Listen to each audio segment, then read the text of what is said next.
It is 10 o'clock, and 10 o'clock. more important, Shay is here and seated, You can start shaking. and so we can begin. Today, we start on our fifth and final half-truth that we've been going on for several weeks now, and it will take us all of today and all of next week both to finish this. And it's love the sinner, hate the sin. And that's the one we've got this time. And The Bible says it, I believe it, and that's that. yeah, well, in this particular case, the Bible doesn't say that at all. Darn. We need to take a little bit of time, first of all, to talk about what sin is, how we go about defining sin. And then we're going to talk about, well, what's wrong with loving a sinner, if anything. And then we're going to talk about what's wrong with hating the sin, if anything. Well, you wouldn't have any people to love if you didn't love it, sinner. I'm thinking. So, first of all, where does this idea come from, this belief, love the sinner, hate the sin? I mean, it sounds right. Rick's coming in. Who? Rick. And, no, Mrs. Dare. Hi, Rick. Morning, Rick. Good. And somebody else is probably. Huh? Oh, look at all these late people coming. I don't know. Don't disrupt it. Hi. Come on in. Good morning. I pay them money to Oh. come in late So so I that won't you'll feel better. Thank you so much. We can get that Hi. after. Oh, I'm fine. How about you? Anyway, If I knew you were gonna pay people to come in late, I would have waited. If Well, I'm coming in, I'm my gonna get them at son's this doing time. it. This should be Scott. Oh, here it comes. Oh, here's the car. hey, look at this. Whoa, let's start it up. Let's go. Well, if you pay them to come in late, you ought to pay them to leave early too.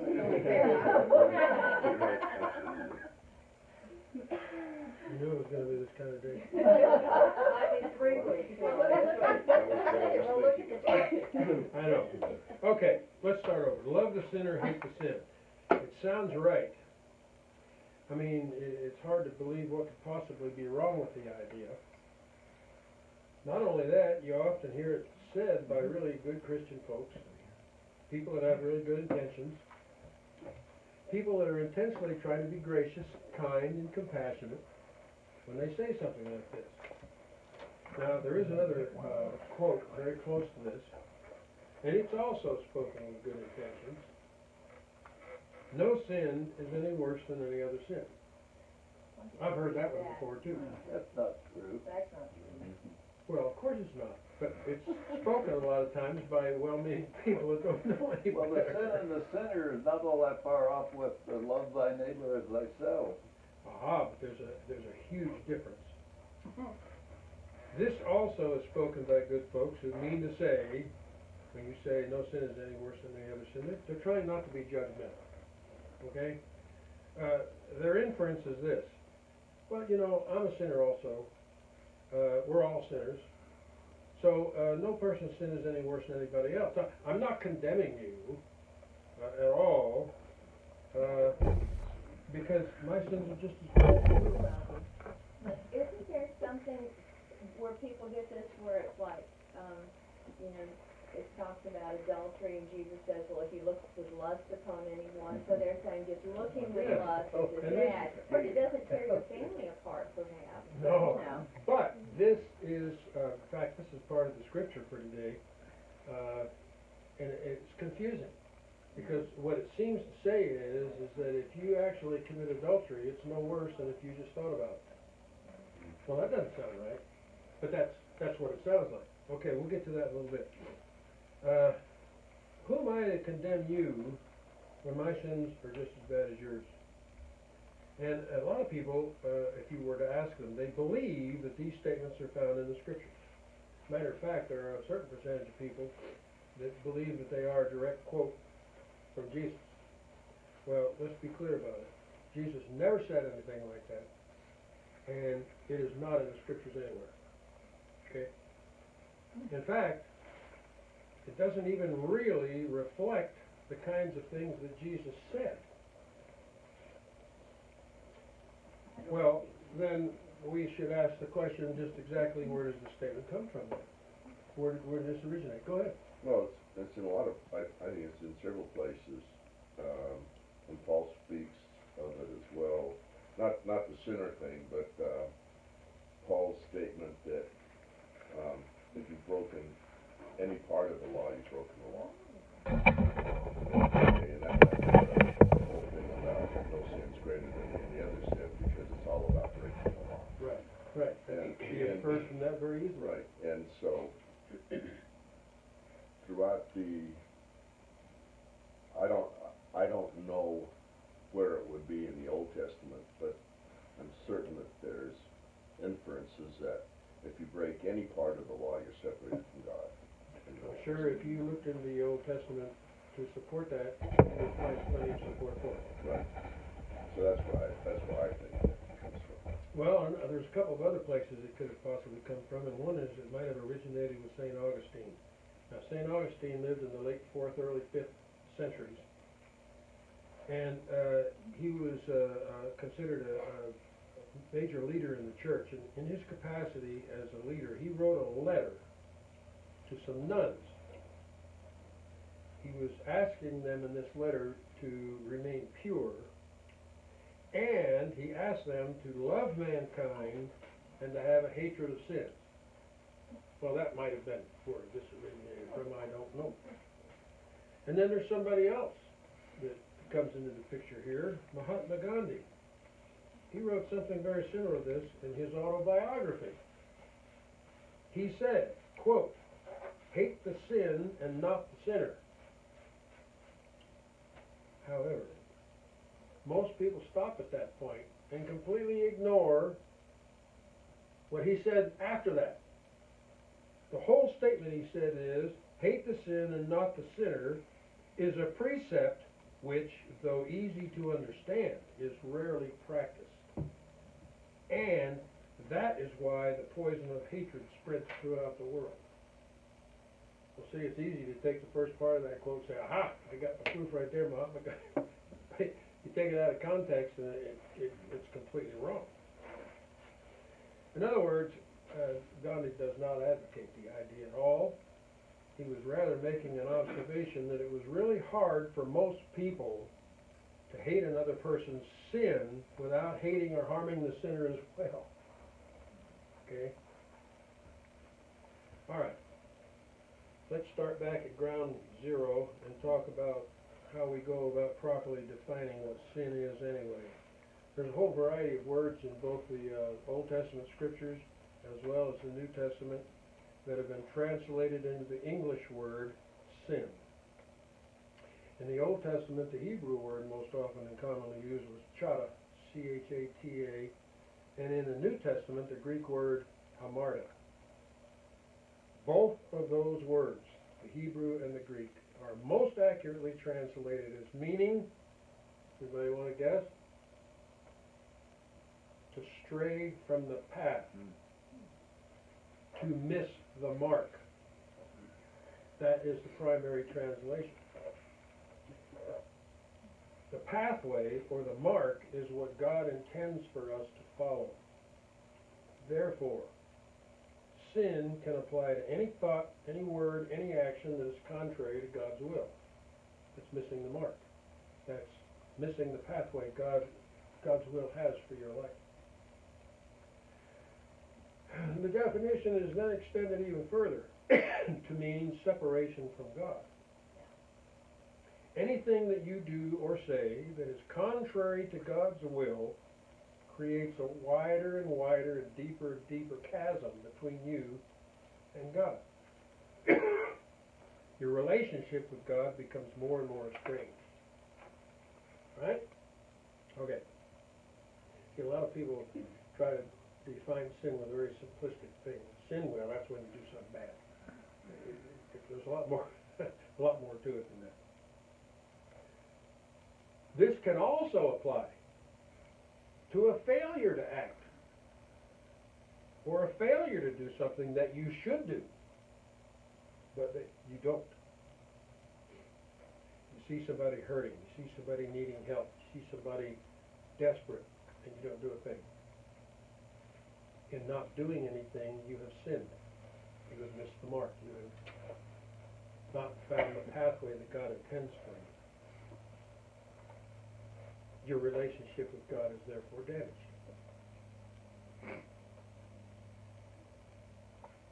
It goes without saying, of course, that we all sin. None of us leads a perfect life. Of course, it's utterly impossible to do that anyway. But in Romans chapter 3, verse 23, Paul makes a correct statement. He says, we have all sinned and fallen short. Fallen short of the mark.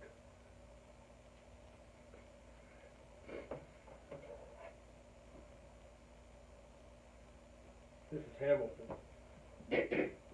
Eating a dozen Krispy Kreme donuts in one sitting. Shame on you. It's an act of gluttony. And gluttony is not God's will.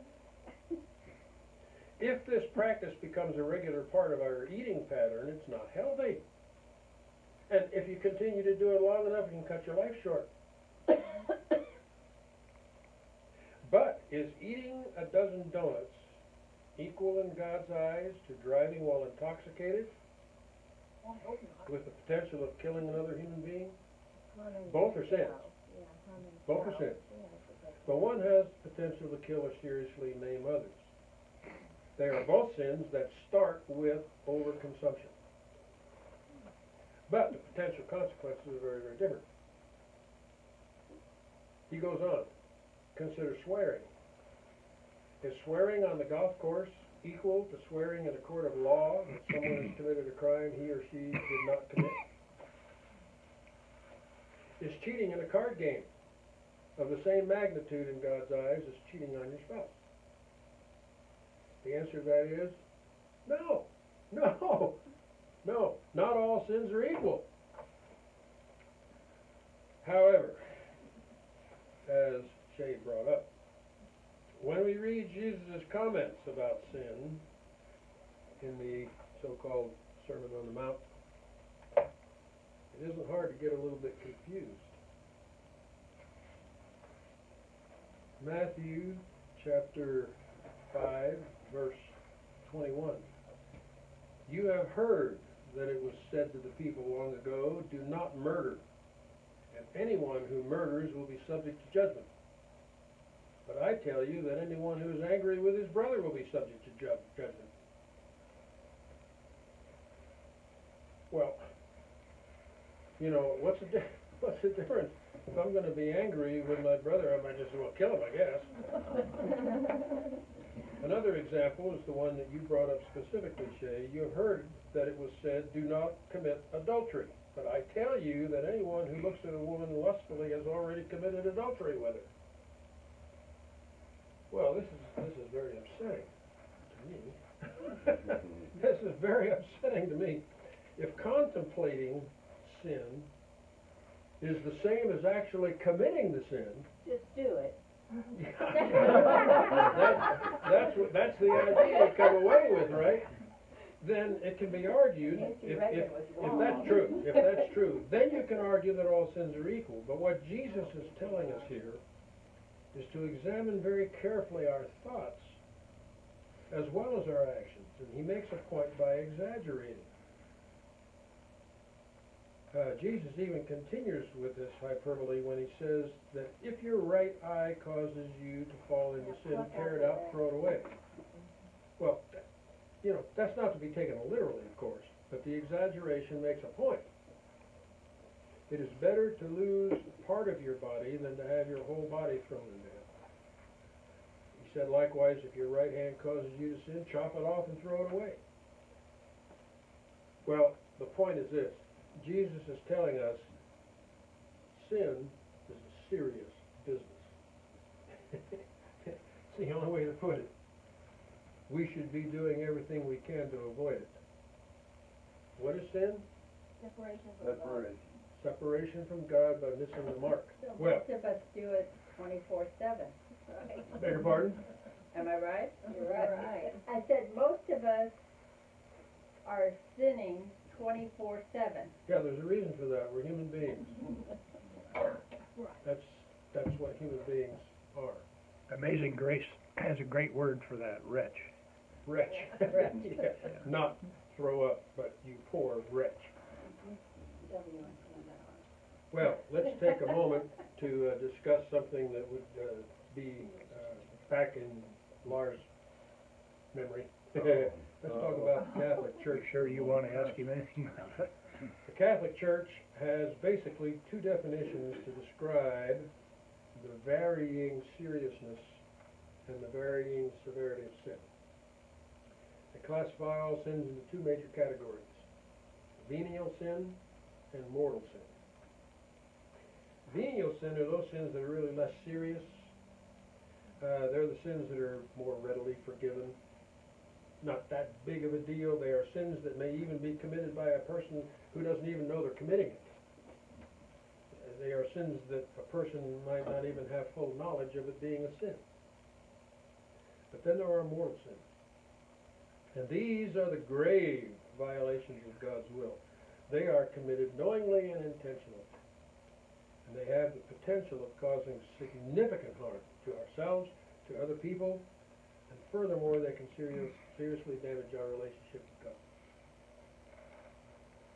Even if you're not Catholic, you can probably recite the so-called 7 deadly sins. Those sins from which all others emerge. What are they? Gluttony. Gluttony, Lust.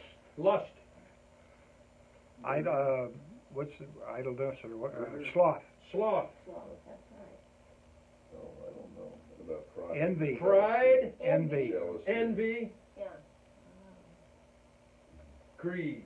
There you are. Right. But even with these 7 deadly sins, there is unequalness as far as the Catholic Church is concerned. The worst sin of all is Pride. pride. Number 1. Well, in any case, the belief that all sins are equal is what supports the belief, love the sinner, hate the sin. If all sins are not equal, then you have a hard time justifying that statement. It not only lacks a scriptural foundation, but when it's examined closely, it actually seems to run counter to what the scriptures actually teach. So, now that we've got that out of the way, let's talk about what is wrong with the part love the sinner. What's wrong with loving a sinner? We're all in big trouble. We're all sinners. We ought to all hate each other. We shouldn't love each other. What? Well, of course we are called to love sinners, right? I mean, it's a primary message of the New Testament. It's repeated over and over. Jesus did it a lot. It was a critical part of his whole ministry. He was even called a friend of sinners, right? Paul said that Jesus came into the world to save sinners. But if Jesus didn't love sinners, then he must not love any of us. So, what then can possibly be the problem with the statement, love the sinner? Anybody want to take a stab at it? What's wrong with it? You don't know. Draw a blank. Love your neighbor. Who said that? Ah, but you've been reading the book. You've been cheating. Very quiet. Couldn't help that one. That one I knew without looking. Okay, good. First of all, Jesus never, ever actually said, love the sinner. Isn't that amazing? He never said that. What he did say was, love your neighbor. And therein lies an extremely important distinction. That shifts the entire focus. And here's how. Jesus' teaching made it clear that your neighbor is everybody, right? Everybody you meet. In fact, just as much those you've never met. They're still your neighbor. Your neighbor is anybody that needs your help. Donating food or clothing in a drive for the poor. contributing offerings to help people affected by natural disasters, traveling to Baton Rouge. Yeah. You know, these are all ways of demonstrating Jesus' call to love our neighbors. Even if we don't even know who they are. But that does not, I love this, that does not necessarily mean that we are required to have warm, fuzzy feelings for them. Think about that. It does not mean that we are expected to like them personally. That's not part of the deal. That's why you say to your kids, I love you, but I don't like you right now. It's the same kind of thinking. But what about, I mean, I just happened to think of it, and I looked at it here, it says love your enemies and pray for those who harass you. I mean, those who are my enemies certainly are sinners. Yes, that's Jesus going, that's typical Jesus, going further. Going much further with than we would think, and we'll talk about that in a minute too. Well, we'll talk about it right now. He commanded us to love our enemies, people who have done us wrong, people who might never dream of doing for us what we do for them. That's Jesus going way beyond. I mean, we would never say that. That's just so much against human nature. We wouldn't say it. But Jesus said it. We're expected to seek good for these people. And there's a reason why. When we do that, the world can be changed. We are not to return evil for evil. We're not to take an eye for an eye. As a matter of fact, there's a statement that comes from here that I thought was really good. This is a quote from Gandhi. An eye for an eye makes the whole world blind. Yeah, that's good. But when we show love to our enemies, when we return blessings for evil, we create possibilities for transforming situations and relationships. Her mother, God bless her, she used to say, kill them with kindness. Yeah, always, kill them with kindness. You know? So, if we are called to love our neighbor, meaning everybody, why doesn't Jesus ever say to love the sinner? You were still hung up on that, aren't we? Still wondering. Well, first of all, such a command would be really redundant, wouldn't it? I mean, all of our neighbors, all of our enemies, all of our friends, they're all sinners. So, if you say love your neighbor, then that already covers loving all sinners, doesn't it? But more important, and here's the catch. Jesus knew that if he commanded his disciples specifically to love the sinner, they would begin to look at other people as sinners and not as neighbors. And that kind of thing leads inevitably to one big bad thing that people do. It's called judgmentalism. I know an example of that. It was a man I worked with, very committed to his religion, but there was a gay man in the office, and he was we loved him, and he was. But when he said it, it was prideful almost. Oh, I just said judgmental. Right. It even turns into a holier than thou kind of. Right. That's exactly what. Right. Yeah. And he really thought he was doing the right Of course. thing and saying the right thing. Of course, there's all kinds of people who think they're doing the right thing and they're doing more harm than they are good. Because they're not thinking through, or they haven't been able to study through what's really happening. So, if I love you for being a sinner, rather than being my neighbor, what I'm going to do is I'm going to start focusing in on yourself. Right? I'm going to start looking for all the things that are wrong with you. This finally leads to a very unhealthy relationship. It's like saying, this is probably the person you're talking about, you are a sinner, but I am going to graciously choose to love you anyway. Okay? And this creates a self that is puffed up, self-righteous, holier than thou, and full of pride, and pride is the worst. Sounds like a lot of the, hell, fire and brimstone preachers, Yeah. doesn't it? Well, boy, you're not kidding. And there are a lot of, they aren't preachers, they're just everyday Christian folks that are just awful. Just awful. I don't think they knowingly, intentionally do it, but they do it.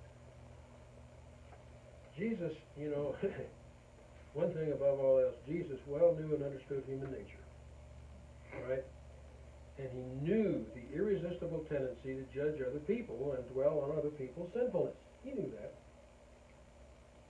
So instead, Jesus wants us to focus on simply loving other people and desiring what is good and best for other people.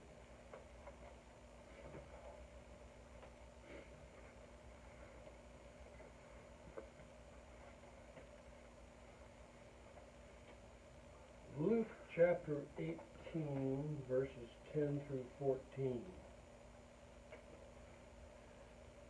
This is Jesus speaking. Two men went up to the temple to pray, one a Pharisee and the other a tax collector. Now, we know these are two real splendid characters, right? From what we know, the Pharisees are a royal pain, and the tax collectors are the sinners of all sinners, right? The Pharisee stood up and prayed about himself.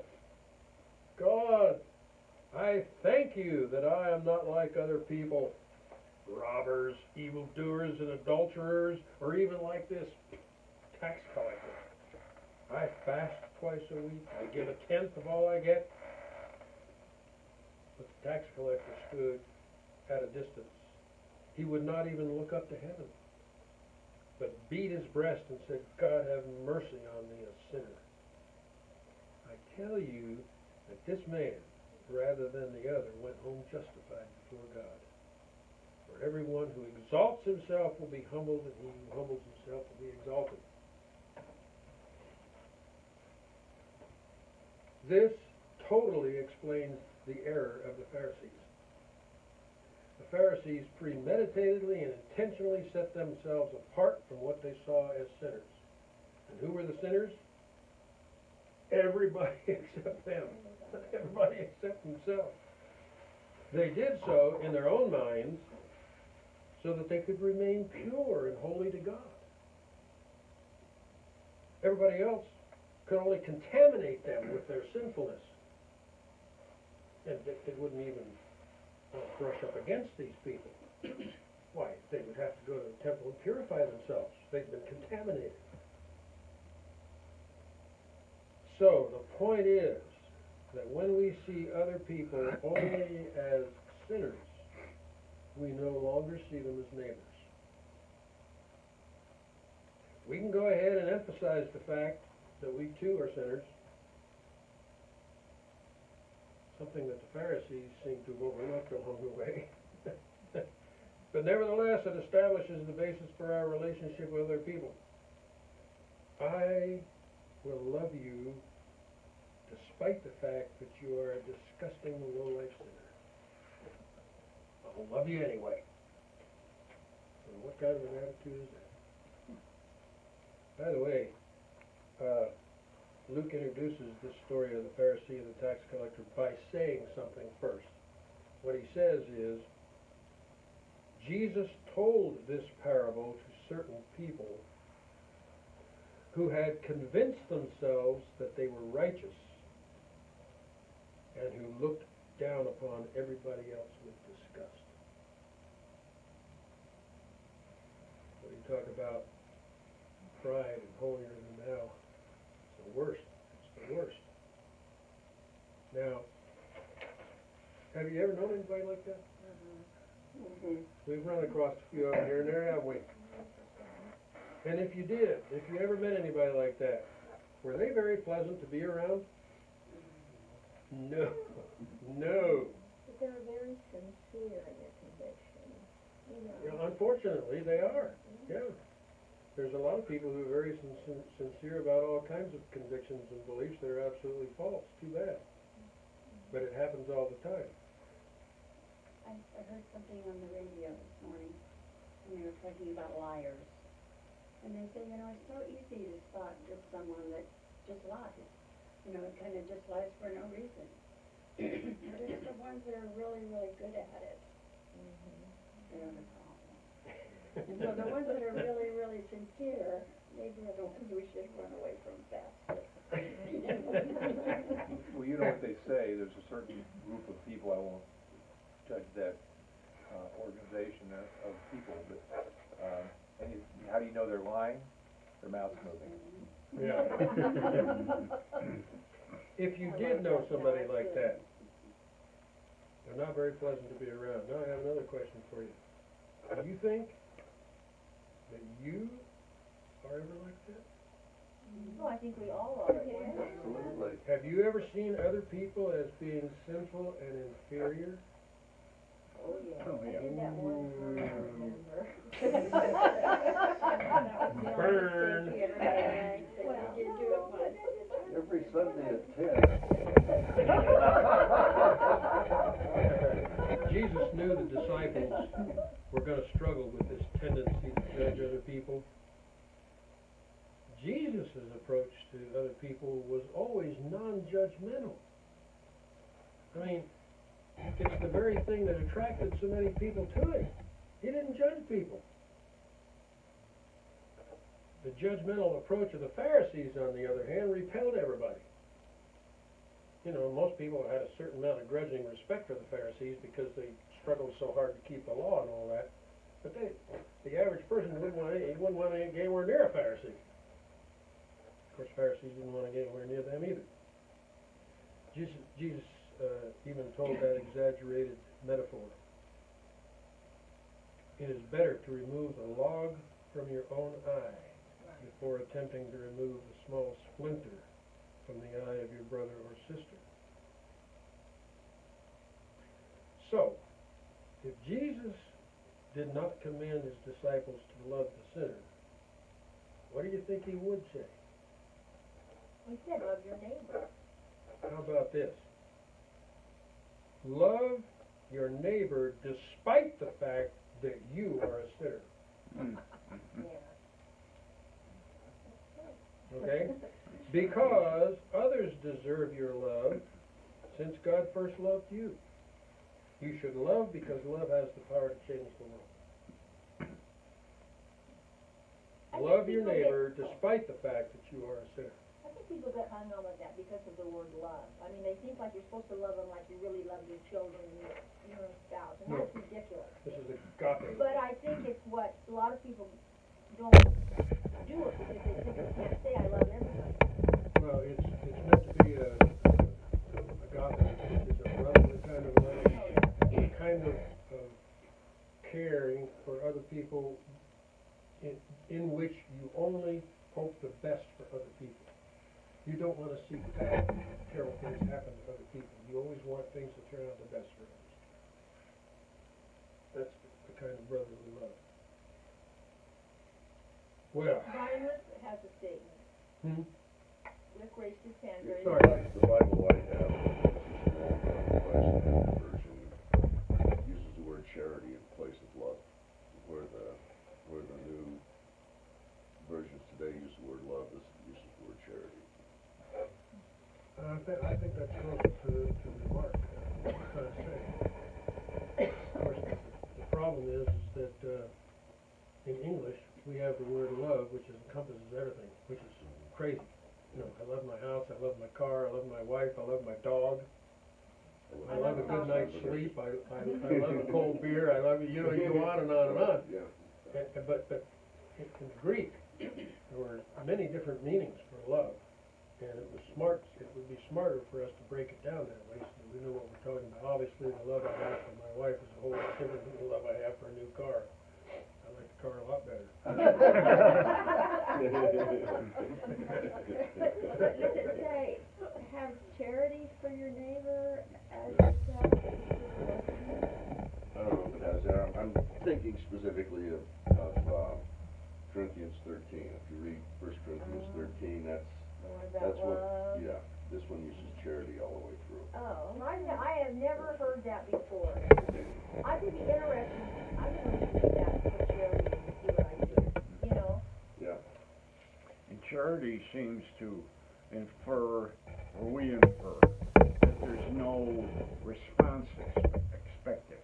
I have charity towards you. I love you. I don't want anything back. Charity fits better. in course. some, yeah, in some cases, it's the definition thing, it's your three love words in Greek. Right. And, you know, that's true, Laura. I think that's probably a lot of meaning to it. You don't expect anything back, but in being charitable, you do get something back anyway, of course. But you don't have the expectation No, of it. That's the surprise. that's right. Well, let's continue on for just a couple more minutes before we close today. We talked about what is wrong with love the sinner. Well, now let's talk about what's wrong with hate the sin. This is where the real problem starts.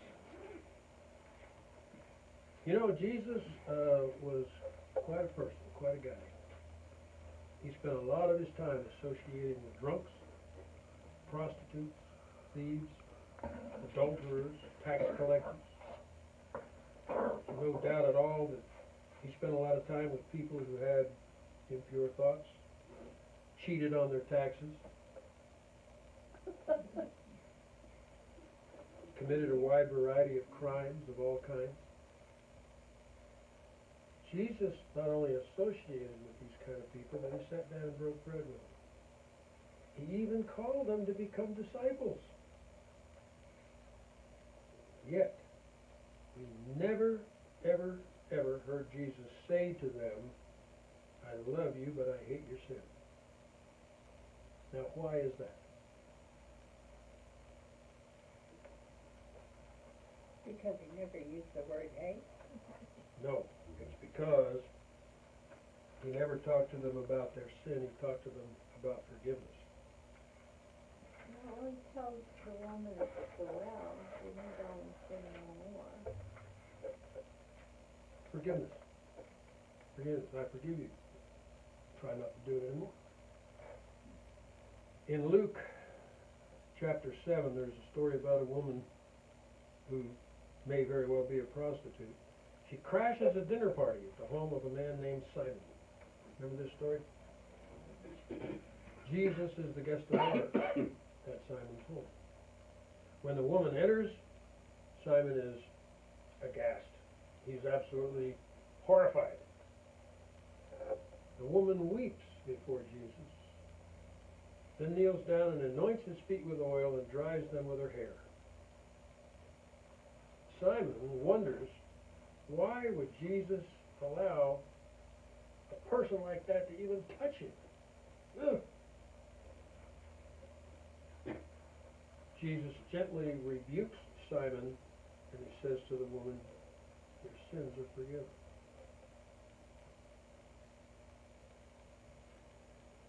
Well, as told in the Gospels, there appears to be only one time that Jesus seems to demonstrate a real hatred for sins. He gets really fired up on this one. That was gambling. And it's when the sin is committed by the Pharisees. Jesus. And this comes from Matthew chapter 23. Whoops. Oh no. It took me forever to find this. Matthew's the first gospel, honey. I hate the pages on this thing. Little thin vellum pages are so hard to... Matthew chapter 23, verses 27 and 28. Jesus is speaking. He says, woe to you, teachers of the law and Pharisees, you hypocrites! You are like whitewashed tombs, which look beautiful on the outside, but on the inside are full of dead man's bones and everything unclean.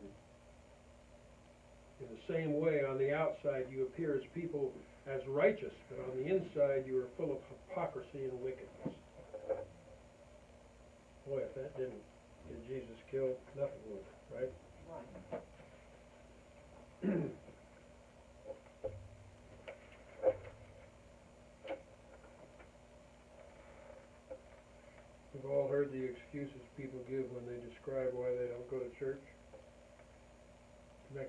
list of those, couldn't we? But I'll tell you what the top answer is. Religious hypocrisy. That's the biggest reason people will give. I remember when I was a teenager, I used to go to Grace Community Church when I was growing up. You had to, your father was a minister, honey. I know. I guess that made me a hypocrite, didn't it? Oh my gosh, I didn't think of that. And I saw, I mean, there was for instance, there was one lady who sang in the choir.